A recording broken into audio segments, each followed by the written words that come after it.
Darkness Friday. नमस्कार प्रिय दर्शकों।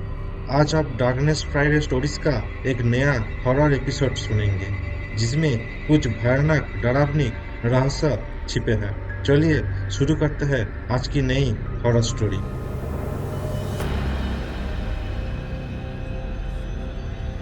शापित बावड़ी राजस्थान के एक दूर दराज गांव भीलवा में एक प्राचीन बावड़ी कुएं जैसी सीढ़ीदार संरचना थी जिसे लोग शापित बावड़ी कहते थे।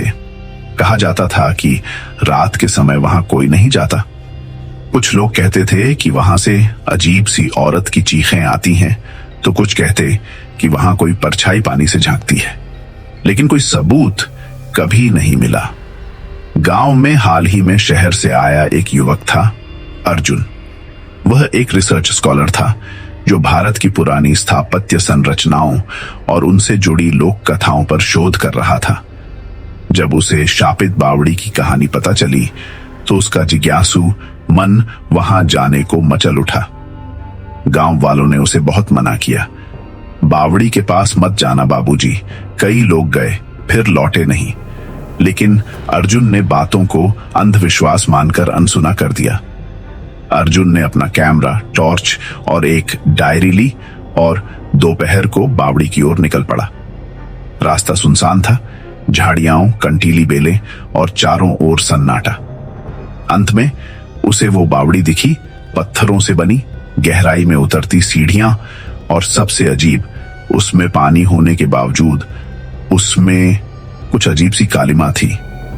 वह नीचे तक उतरा। दीवारों पर अजीब प्रतीक खुदे थे, कुछ त्रिकोणाकार, कुछ आंख की आकृति जैसे। अचानक उसे ऐसा लगा जैसे कोई उसके पीछे चल रहा हो, लेकिन पीछे देखने पर कुछ नहीं मिला। कैमरे से कुछ तस्वीरें लेकर वह लौट आया। रात में जब वह तस्वीरें देख रहा था, एक में उसे ऐसा लगा जैसे पानी में एक औरत का चेहरा झलक रहा हो।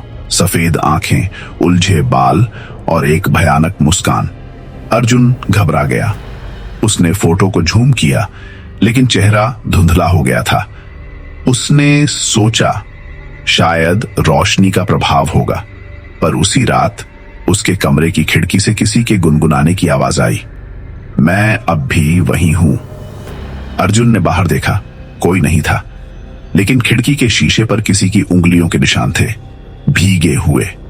अब अर्जुन बावड़ी में और गहराई तक जाने को तैयार था। उसने गांव के एक पुराने आदमी से पूछताछ की जो पहले बावड़ी के पास पहरेदारी करता था। वृद्ध कांपती आवाज में बोला, 100 साल पहले वहां एक युवती राजेश्वरी को जिंदा बांध दिया गया था। वह गांव की राजकुमारी थी और बावड़ी के किनारे तंत्र क्रिया करने वालों ने बलि चढ़ाई थी। कहा जाता है उसकी आत्मा अभी भी उस बावड़ी के जल में कैद है। जो भी गहराई तक जाता है वो या तो पागल हो जाता है या लौटकर नहीं आता। अर्जुन ने अब कहानी को सीरियस लेना शुरू किया, लेकिन शोध अधूरा छोड़ना उसके लिए नामुमकिन था। अर्जुन ने एक वीडियो रिकॉर्डर चालू किया, मोबाइल टॉर्च ऑन की और शाम को जब सूरज ढल रहा था बावड़ी में उतर गया। हर सीढ़ी के साथ हवा ठंडी और भारी होती जा रही थी। एक जगह उसे एक काला धागा और खून के छींटे दिखे, जैसे किसी ने वहां पूजा की हो।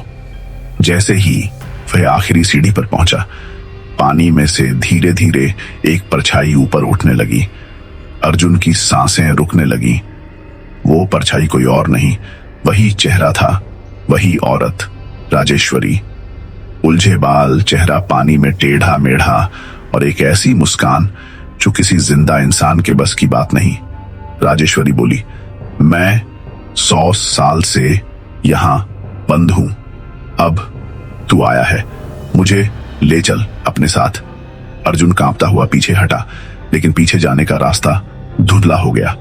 चारों तरफ अंधकार घिर गया। पानी अपने आप उबालने लगा। आवाजें आने लगी, सैकड़ों औरतों की चीखें, तामसी गूंज और मंत्रों की ध्वनि।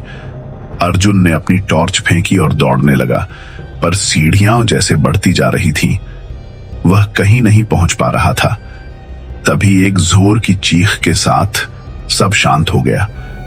अगली सुबह गांव वालों ने देखा कि अर्जुन का कैमरा बावड़ी के बाहर पड़ा है, लेकिन अर्जुन का कोई पता नहीं। जब कैमरे की रिकॉर्डिंग चलाई गई तो एक वीडियो में आखिरी दृश्य था। अर्जुन पानी की ओर झुक रहा है और पीछे से 2 हाथ उसे खींच लेते हैं। गांव में आज भी वो कैमरा मंदिर में रखा है और वो बावड़ी। अब उसके चारों ओर लोहे की जंजीरें लटकी हैं और एक बोर्ड, इस स्थान पर प्रवेश निषेध है। यह स्थान शापित है, लेकिन हर साल कोई न कोई जिज्ञासु अर्जुन की तरह वहां जाने की कोशिश करता है और फिर कभी नहीं लौटता।